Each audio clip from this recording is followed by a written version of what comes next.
फक्त सतेज पाटील साहेब हा मुद्दा मांडत असताना एक बोट आमच्याकडे आणि चार बोट तुमच्याकडे।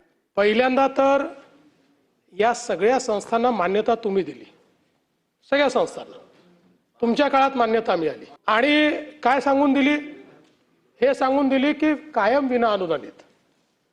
त्याच्यानंतर त्याचा कायम शब्द तुम्हीच काढला, काढल्यानंतर एक नवा पैसा तुम्ही दिला नाही, एक नवा पैसा, एक टप्पा देखील तुम्ही दिला नाही। याचा पहिला टप्पा देखील, हा पहिला टप्पा देखील मी ज्यावेळेस आम्ही मुख्यमंत्री होतो त्यावेळेस आम्ही तो दिला। 2.5 वर्षात तुम्ही फुटकी कवडी नेली नाही।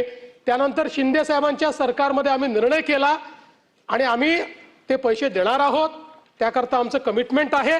त्यात काही अडचणी आमच्या आहेत, जरूर त्यांना आम्ही आज बोलू, परंतु ज्या प्रकारे तुमचे लोक जाऊन तिथे राजकारण करतायत,